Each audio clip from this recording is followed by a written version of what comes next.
Your comfort zone will quite literally kill you. Each and every single day you spend dwelling in your comfort zone, giving in to learned helplessness, and accepting the circumstances of a life that you hate but refuse to do anything about, you are existing in your comfort zone, and existing in that space is actively shaving days off of your life. If you are somebody who struggles with accountability, this is not the video for you. If you do not like when somebody is being honest with you, or you struggle to self-reflect and realize when you may be the problem, this is not the video for you. However, if that is not you and you don't struggle with any of those things, grab a cup of tea or a mason jar full of water, because we are having a real necessary conversation that I feel is so timely, especially if you are someone who believes in New Year's resolutions, or you are someone who wants to change your life. More specifically, if you are someone who struggles with impulse control, learned helplessness, and getting out of your comfort zone, this is the video for you. So let's talk about it.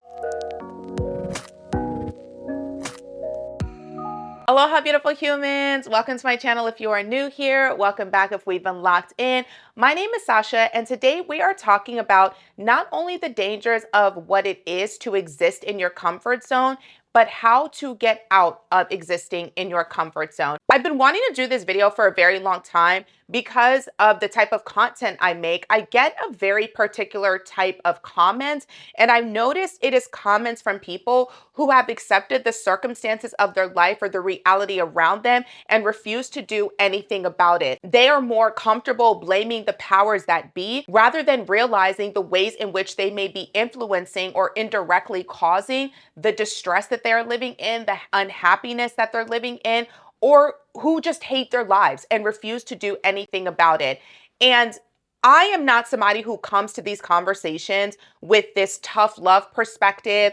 I'm going to give it to you straight, no chaser. I'm brutally honest. No, I'm not that type of person, because it would be so easy to lead that way. And that is the approach that generates likes, clicks, views, shares, followers. It's very controversial. It's very in your face. It elicits a very strong emotional reaction out of people, and that is what goes viral. Radical empathy, however, and compassion don't go as viral. And another thing that doesn't go as viral is people giving you this advice who are coming to you from that place. And I am someone who used to exist in a lot of scarcity mentality. I was someone who was afraid to take chances and take risks for several reasons, but I think if I could pinpoint it, it probably has a lot to do with my background and how I grew up and what was expected of me in so many areas of my life. I felt very uncomfortable taking risks. However, in a very weird way, and I think this is just being a child of immigrants,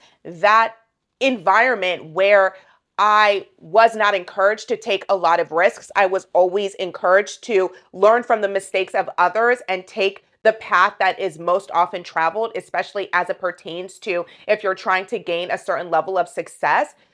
Being a child of immigrants, I also learned a great deal of resilience, and I learned it from watching my parents exist in this country. We'll get into that a little bit later in this video. But before we hop into the video, if you like this top, it is from the Mayfair group. They actually sent me a set, but I'm wearing this top for the video. Well, this is only what you can see on the video. I have the sweatpants on as well. But if you like this top, or if you're interested in anything from the Mayfair group, they're one of my favorite brands. They are very positive. They are very encouraging with their message. And they're also always championing a good cause or a charity or some type of organization that is doing good, not only for people, but also doing good for our environment and climate. They're always giving back in some way, shape, or form. So this is my way of paying it forward to you. They sent me this set, and they also gave me 15% off to share with my followers. So if you want to grab anything from the Mayfair group, you get 15% off using code Sasha15. All right, so let's get into this video, because like I said, the type of content that I post, it absolutely takes on the bigger structures at play. So our government, society, culture, patriarchy, socialization, it takes on and challenges and talks about these bigger entities at play that have a role to do with our socialization and ultimately impact and inform how people move through life, However, we as humans are more than our culture. We are more than our socialization. We are more than the norms and the messages that society are feeding us. And I always find that when I make these videos challenging these greater structures and systems that are creating a very uncomfortable reality for a lot of people or oppressing people, when I challenge and talk about these structures, everyone is always on board. Everyone can acutely identify the ways in which the government or Walmart or the Democratic Party or the Republican Party or whomever as a larger entity and organization, people can acutely identify the ways in which these organizations are the problem. And it's, yeah, burn it all down, or thank you for talking about this. I love your content. People really resonate with that. And I absolutely love that, because that is my goal in making these videos. I want to have I want to have good conversations, and I want to talk about the things that are important to me. Matter of fact, if you like what you're seeing and you enjoy the conversation, please like the video or drop down in the comments and leave a thoughtful comment or subscribe, because I don't know where my videos are ending up in the algorithm, but I have been on the receiving end of a lot of weird comments from different corners of the internet. So if you are a normal person watching this video and you're not coming to this space to be combative for no reason or be hateful or sexist or racist, please engage thoughtfully, because that'll be another topic for another video. But essentially, I truly hate the direction in which the internet is going, in the sense that engagement has become a hellscape. Everyone comes to the internet, or it seems like so many people come to the internet ready to argue and punch down on and kick down on perfect strangers, because they cannot take it out on the real targets of their anger and frustration in real life. And like I said, I don't know which corners of the internet my videos are going to, but it's so frustrating when you as a content creator take the time and energy to script a video, come up with a concept, record the video, edit the video, post it, and you're coming to the dialogue and the internet in good faith, and there are people who will just find your content and are not coming to you with the same intentions and energy. And anytime I talk about this, or I see any other content creator talking about this, there's always that one person in the comments that's like, oh, well, it's the internet, what do you expect? And we have normalized a great deal of dysfunctional behavior on the internet that we understand would not fly in real life. And as the veil thins between real life and what's posted online,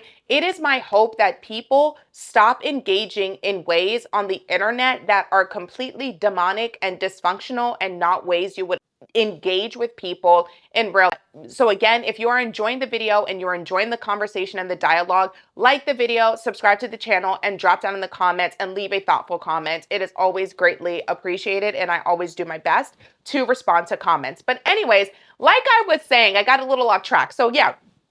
So when I make videos calling out corporations and organizations and these larger systems at play that are ruining our lives and making it very challenging for the average person, people seem to get it and they understand. They're like, yes, call them out, hold them accountable, da da da da da. But as soon as I post a video challenging people to do better, or there's something in the conversation that challenges you and I, how we can engage better, how we can take more of a stand, how we can create a better reality and society, be the change that we want to see in the world. Because when we point one finger, three are pointing back at us. So what are we doing to be the change in the world that we want to see? As soon as the comment gets to that level, all of a sudden, everybody is ready to drop down in the comments and talk about the ways in which their particular situation is preventing them from being any change they wish to see in the world, and bean soup the hell out of every single conversation, talking about the ways in which they as an individual are particularly impacted and how the situation doesn't apply to them. And it's just so frustrating, because it's like there are so many people who will jump to leaps and bounds to victimize themselves. And as someone who has removed myself from that space, who has actively worked out of a scarcity mentality, who has done the work to become somebody who has developed a great level of resilience, somebody who believes in my own power and my ability to create my reality and change my reality if I don't like it, as somebody who believes or who holds a great deal of agency, personal agency in myself, and am willing and always able to hold myself accountable, I really struggle to understand the degree of learned helplessness and weaponized incompetence that seems to be growing. And to a certain degree, I understand why this is happening. We are existing in a world where you are told to do X, Y, and Z. You do the right things and life will work out. However, none of that is coming to pass, or very few of it seems to be coming to pass. And if it does come to pass, it takes people longer, or it's so much more challenging. So we are living in a world that is actively, all of the things that we knew are falling apart and eroding right in front of our eyes. And what's being replaced with it is something none of us, or very few of us, understand, are benefiting from, enjoy. It's very challenging. It's so hard. And I want to acknowledge that 110%. I am not somebody who believes in toxic positivity. I am able to talk about and identify the ways in which life is hard right now. At the same time, I am also able to see the ways in which some people may not be able to see because they lack self-awareness, how they are making their lives so much harder with their mindset alone, because it all starts in your mind. And this is something that a lot of what I say in this video are things that I will say in my classes because I teach fitness. And so I see a lot of this defeatist mindset as I'm teaching my classes. I watch people grow. I watch people change their lives or change the course of their experience in class over a 45-minute class, over simply changing their mindset and believing that they can, because the mind is such a powerful tool. And earlier I talked about the ways in which staying in your comfort zone is literally killing you. There is a function in our brain, our anterior mid-cingulate cortex, that area of our brain, the function in which it holds is quite literally decision making, impulse control, willpower, doing the hard things, resilience. And as you step out of your comfort zone, that part of your brain grows. So you quite literally grow your brain, flex your brain, and improve the overall quality of your own life, as well as develop your own agency by quite literally getting out of your comfort zone. It is one of the most challenging things we can do, but it is simultaneously the most rewarding thing we can do. Call me delusional, call me out of touch, call me idealistic, but I am someone, like I said earlier, who believes that I have the power to change my reality. I am someone who has the ability to control certain things around me. I do not focus on the things that I do not have the power to fix in this moment. I have an internal locus of control. And because y'all know I'm a big words mean things person, an internal locus of control is the belief that an individual is primarily responsible for the events and outcomes in their life through their own actions, efforts, and choices. People with an internal locus of control feel that they have personal control over their own fate, and they see successes and failures as a direct result of their own behavior. Now, yes, because none of us exist in a vacuum, there are a lot of factors in the equation that can inform and impact our lived experiences and our turnout to a certain degree. Being a woman of color, specifically a Black woman, being a child of immigrants, where I live, my socioeconomic status. There are so many things that are existing in our lives that absolutely can impact and inform our outcomes. However, I cannot control any of those things, so I choose to actively focus on the things that are within my own control. A lot of people, however, specifically people who exist solely within their comfort zones and are victims, who are forever perma victims in their own stories, who believe in their self-victimization and who have taken on learned helplessness and wear it as a shield or cloak so they don't have to challenge anything that is happening in their lives or anything that is making them uncomfortable. Those people tend to have an external locus of control. An external locus of control is the belief that life's outcomes are controlled by outside forces like luck, fate, and other people rather than by one's own actions and efforts. People with this orientation tend to attribute their successes to good fortune and failures to external factors, feeling powerless in challenging situations. While this can lead to feelings of helplessness, anxiety, or depression, having an external locus of control can also reduce stress in situations where one has little ability to influence the outcome.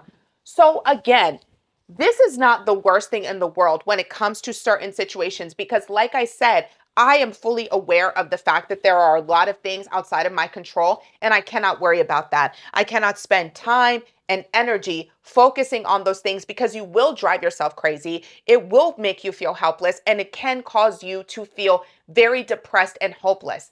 I don't aspire to that. Right now on my back, it says stay hopeful. Okay, I'm literally wearing a hoodie that says stay hopeful. So hopelessness is not in my vocabulary. It's not a mentality that I ascribe to. I also understand that given the current economic climate we are living in, the cultural climate we are living in, the social climate that we are living in, I understand there are a lot of people who feel that way. I just cannot live my life that way. And because I cannot live life that way, I understand and hold space for people who choose, because you are making a choice to actively live that way. However, what is it costing you?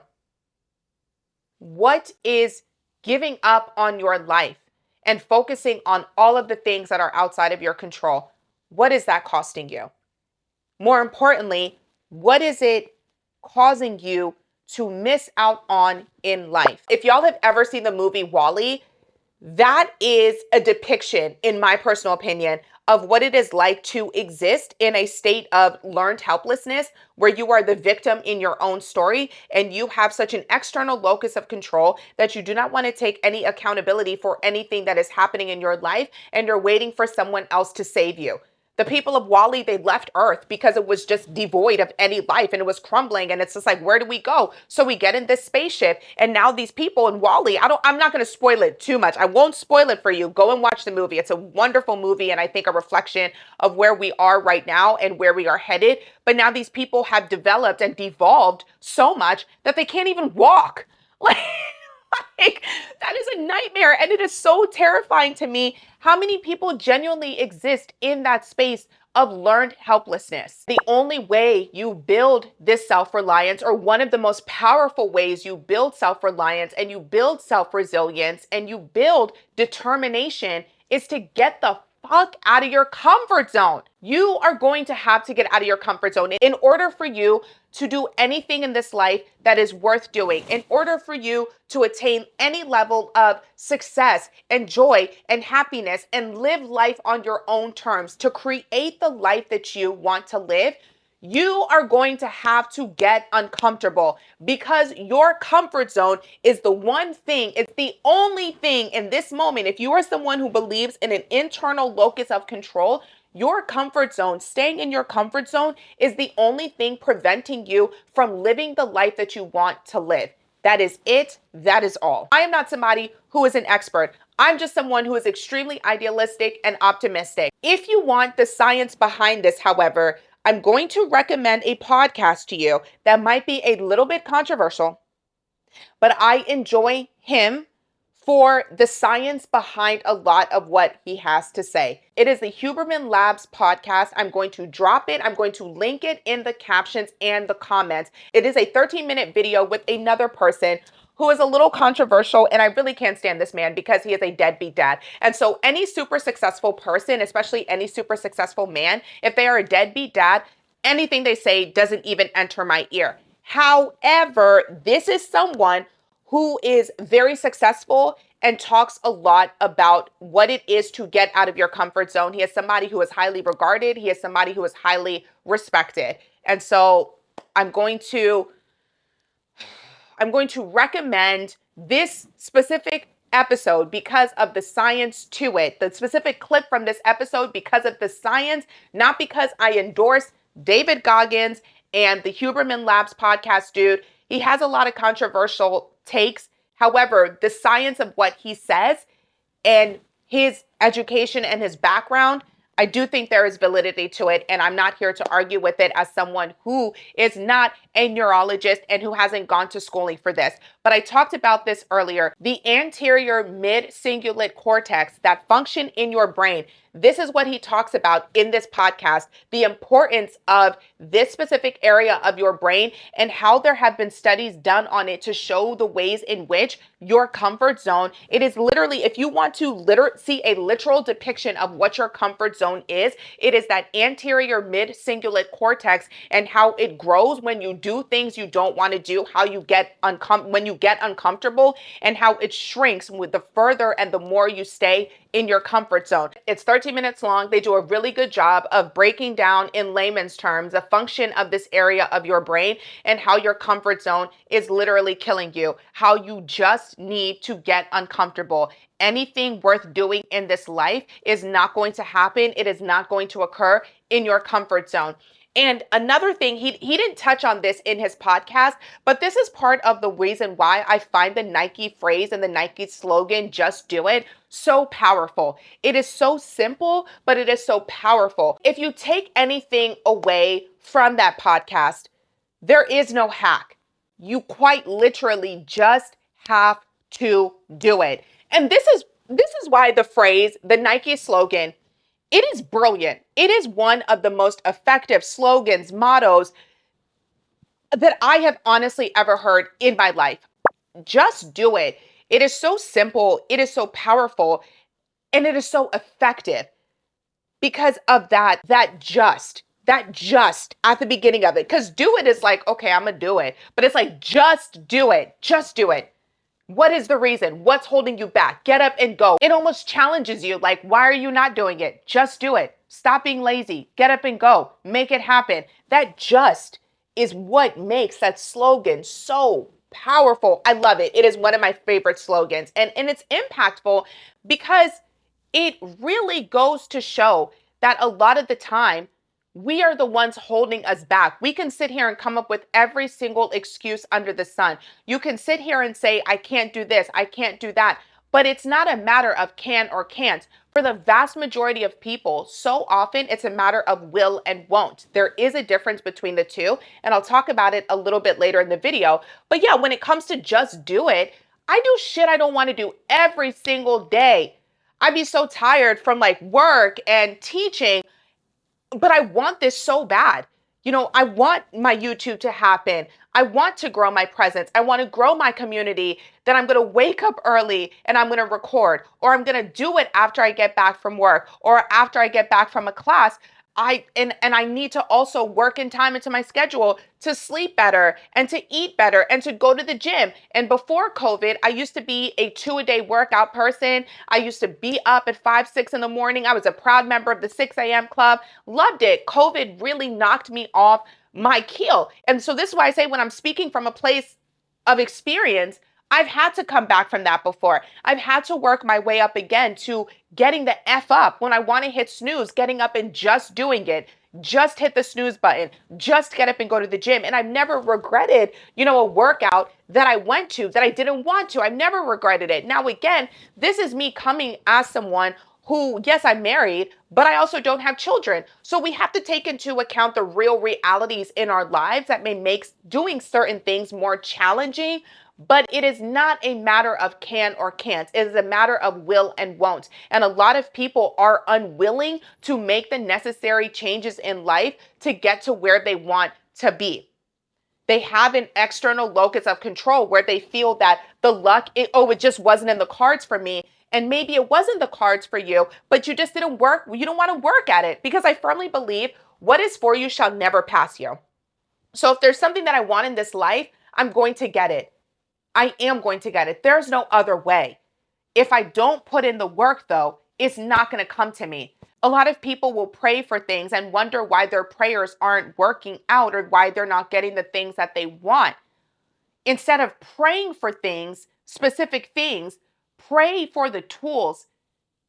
Pray to develop what it is you need or pray for what it is you need. So when you get what it is you want, you will be ready to receive it and maintain it because you have these skills, because you have these talents, because you have developed the discipline, the discernment, the resilience necessary to maintain whatever it is you want in this life.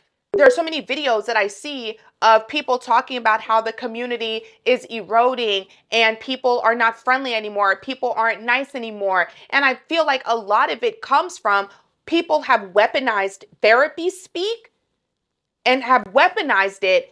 And now it is eroding all types of human connections. We don't do things we don't want to do. We don't put ourselves in challenging situations because we're protecting our peace. But protecting your peace so often for people, whether they recognize it or not, means staying in their comfort zone and only doing things that are easy to them, doing things that make them feel good, basically living a very hedonistic life. So many people have developed this mentality of, oh, I'm putting me first. I'm only doing what is good for me. And not only does that mentality create self-centered, selfish, self-absorbed, navel-gazing people, narcissistic people that we see all over the internet and real life, vulnerable narcissists included, and I did another video about this, but it's creating this level of narcissistic people. It is also eroding, or sorry, not narcissistic people. I'm not somebody who has a psychology degree, so I can't diagnose anyone, but I can say it is creating people with a lot of narcissistic behavioral traits and characteristics, and that is eroding our society. It is eroding our community. So people find themselves so lonely and uncomfortable in certain situations because they're waiting for somebody else to make the first step, because they don't want to make themselves, or they don't want to make themselves uncomfortable and put themselves in a situation that's uncomfortable. So now we exist in these echo chambers where people are only existing and interacting with people who feel safe to them, who affirm them, who make them feel good, rather than having challenging and difficult conversations. People are ghosting their friends instead of just having a conversation. Hey, I didn't like that you did that.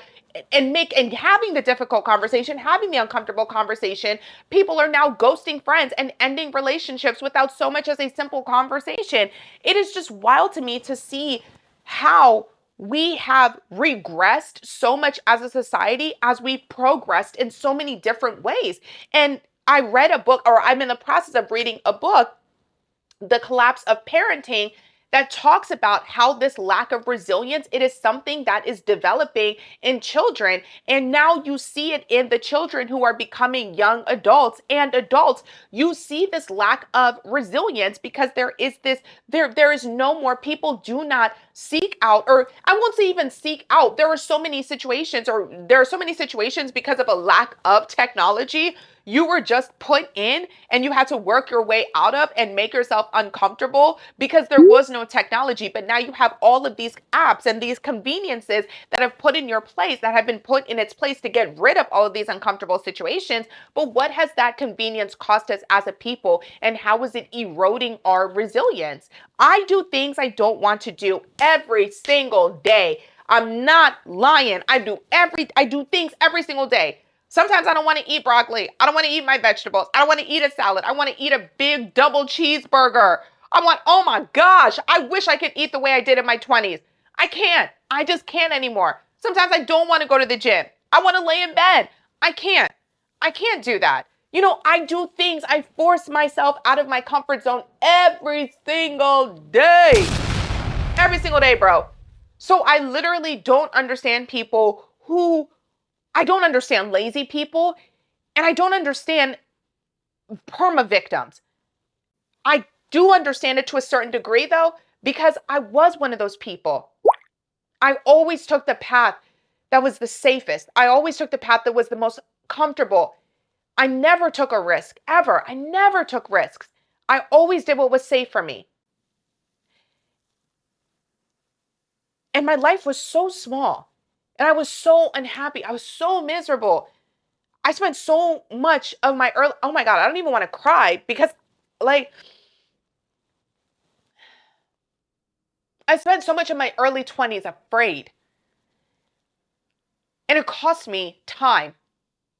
And the reason why I get so mad at myself when I think about it is because I understand what made me that way. Being a child of immigrants, your parents really do, they may not depict it in the best ways, in the healthiest ways. But your parents want the best for you. They come to this country and they come here and want you to have the best opportunities you can have. And they want you to take a route. And those best opportunities is a route that's the safest, that has been the most tried and true to lead you down a path of success. And so knowing that my parents came to this country in their early 20s, early to mid 20s, and had nobody but themselves to rely on. Having that background, how could I not? How could I take stupid risks and not make my parents proud? When that desire to make my parents proud meant living a very narrow life that was not in line and was not in keeping with the things that I wanted to do. And I understood their motivations. I understood the reason why they wanted me to exist in these lines. But existing in those lines was staying in my own comfort zone. That was shrinking me and taking away from doing the things that I wanted to do. And it took me so long to figure out what it is that I wanted to do. And sometimes now, in my 30s, like I said, I look back and my frustration is not with my parents because we can't help how we were raised. We can't help the values we were raised with. We can't change any of that. We can, however, change and decide who we want to be as adults. But it took me so long to figure that out that I did not really start walking in that purpose, in that goal, until my early 30s. And I wasted so much time. And sometimes I get frustrated because I'm like, how far ahead would I be if I started sooner? But as frustrated as I get, I can't focus on that. All I can focus on is what I can do now and how I can progress and make up for that lost time. And maybe there is no making up for that lost time. Maybe I just got to move forward. And that's what I'm doing every single day. But building that resilience and getting out of that place where I played it safe and I took the path of least resistance. That was hard, and it required me forcing myself out of my comfort zone. And it all started with the book that I read that I will always recommend to people, Choose Wonder Over Worry by Amber Ray. And it talks about not letting your gifts die inside of you. And so even if nothing ever comes from this YouTube or TikTok or whatever, at least I tried. At least I did it. I've always been a very creative person. And do I wish that I had pursued a creative career path? Absolutely. I can't focus on that. I can only focus on this in the here and now. And that's what I want for so many people. So when I talk about these things, it may sound like I'm being harsh, but I'm being harsh if you are perceiving me as being harsh. I don't think I'm being harsh, but I think I'm just being passionate because I know what it is like to waste time being scared, to waste years staying in your comfort zone and playing it small, knowing that not only will it kill your passion and that tomorrow is not guaranteed, it will kill you. Staying in your comfort zone, it will kill every bit of you. Every single bit of you, every single day. You cannot focus on the things that are outside of your control.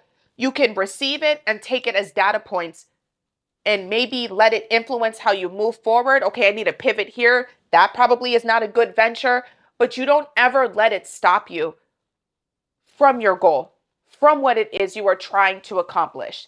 And that is what I see happen with so many people who internalize this degree of self-victimization and learned helplessness and who become victims in their own lives. And because they're so frustrated, they don't know where to turn that frustration to. They end up turning it on perfect strangers and towards one another. And I hate that. I hate that for them because I know what these people feel like. They're miserable. It is a miserable existence. And you'll hear them come up with all of the excuses in the world. I can't do this. I can't do that. It is not a matter of can or can't. It is simply a matter of will and won't. But that will and won't requires a level of self-agency, and not just self-agency, but self-awareness that you are actively making a decision and you have to own that decision. It is not happening to you. Nothing is happening to you that makes it so you can or can't.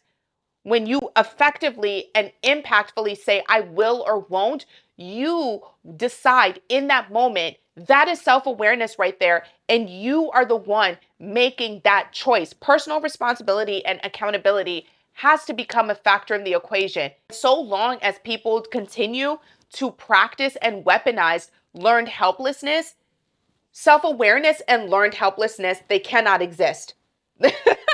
They cannot, they are strange bedfellows. Can and can't focuses on the external. Will and won't focuses on the internal. Will and won't forces you to take accountability for something that you are unwilling to do. And when you do that right there, when you make that simple mindset, that simple mental shift from can and can't to will and won't, that is you incorporating not only a sense of personal responsibility for your choices, but also self-awareness. And I think this goes hand in hand with the learned helplessness that I'm seeing and that external locus of control with the lack of self-awareness I see so many people display on a daily basis. They have zero self-awareness when it comes to how they're showing up, the energy that they're showing up with, the words that are coming out of their mouth. Have you ever noticed someone who is just so doom and gloom all the time, who just believes everything is happening to them and the world is just, like Eeyores, human Eeyores? Have you ever noticed how little self-awareness they have? They are just completely unaware of time and place and do not care about how their energy is influencing and changing the environment for the worse. And again, when it comes to these people, I want to put an asterisk because I do believe with some of these people, they are aware of what they're doing. They want everyone to be as miserable as they are. And it does come from a place of vulnerable narcissism.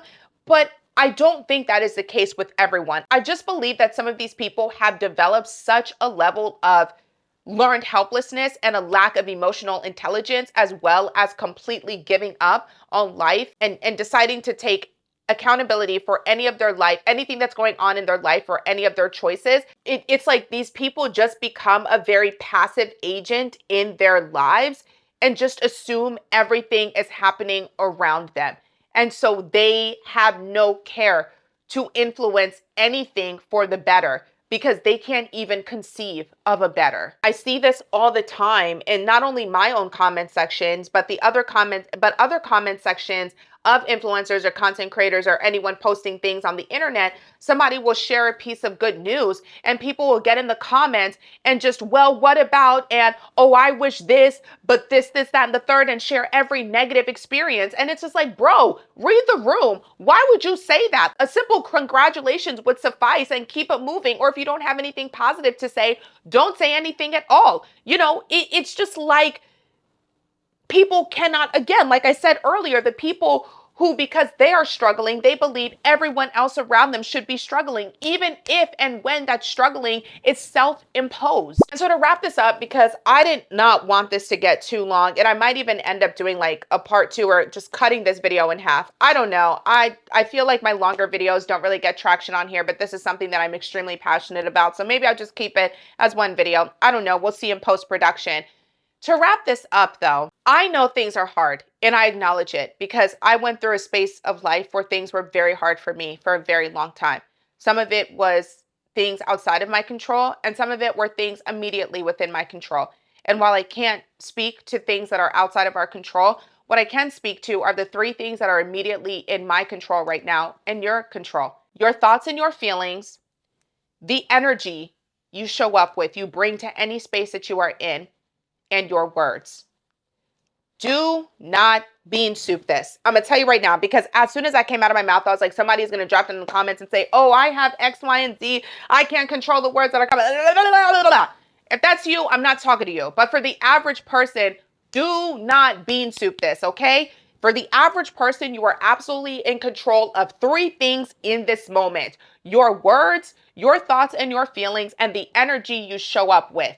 You are absolutely in control of your character because your thoughts become your words, become your actions, become your character. And your character is how you walk through the world and how people are perceiving and receiving you. So you are 110% in control of your character.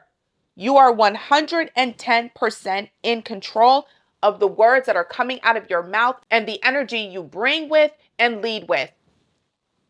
I don't need any of y'all getting into the comments to tell me, well, what about, no, no. Stop it. Yes, there are things happening in this world that we cannot control that absolutely is causing a lot of unhappiness and harm. And we can decide how impactful we want to be to those causes in the form of charity and being activists and all of those other good things, and show up and contribute in ways that we can be the change we want to see in the world. I absolutely believe in that 110%. I also believe that a lot of the things that are bringing us unhappiness are happening internally. And it all starts with a simple mindset shift. Stop thinking in terms of can and can't, and start thinking in terms of will and won't. And that right there is the first thing you can do to get you out of your comfort zone. Existing in your comfort zone, it is what is making you unhappy, and it will ultimately kill you. I need you, again, I know Huberman Labs. I know he's a little controversial. I know he says things sometimes that are like, oh my God. But again, I need you to listen to that podcast because it is so important to understand the ways in which our brains and science literally prove through the anterior mid-cingulate cortex that staying in your comfort zone is quite literally killing you and ruining any level of resilience you are otherwise or you would otherwise build that will make your life better by leaps and bounds. Please go listen to that podcast. It is only 13 minutes long. The key to your happiness resides within.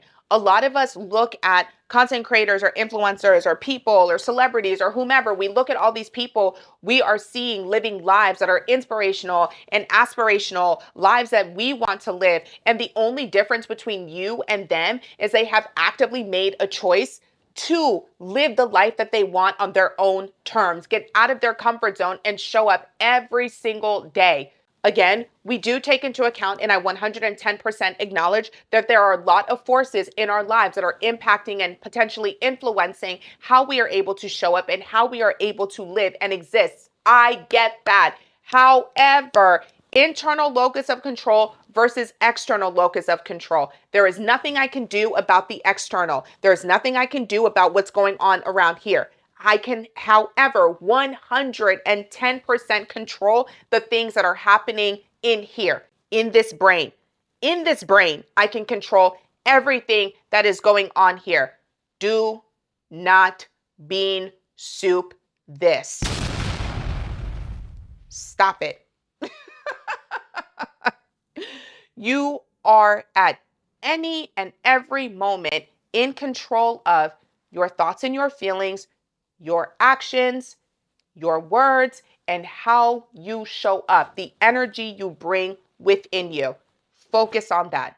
I don't even know how to end a video like that, so I'm just going to end the video like that because this is not the first time I'm talking about this. It certainly will not be the last time I'm talking about this, but as things get crazier in this world and how increasingly it feels like we are in the upside down, now more than ever, we are going to really need to build our resilience. And that resilience is going to come from getting out of your comfort zone and leaning into your community. Thank you for watching. Drop down in the comments. Let me know your thoughts. Don't forget to like the video and subscribe to the channel. Thank you for letting me be a little bit more vulnerable today. It's really hard to create content sometimes, the type of content that I want to create anyway, while trying to balance that space of how much do I want to give of myself and my personal life because people are crazy, and how much I want to keep for myself. However, as I see people suffering with unhappiness that seems to be self-imposed, I was once in that space. And if I can offer anyone advice, it is 110% that it all starts in your head. You have to change the way you think. You have to change the way you talk about yourself. You have to change the way you talk to yourself. You really have to get out of your comfort zone. And that's the only thing that is just, that's just it. Your comfort zone will kill you. And a lot of people are allowing their comfort zone to make them miserable and miss out on a life that you absolutely deserve. Thank you for watching. And until next time, peace out.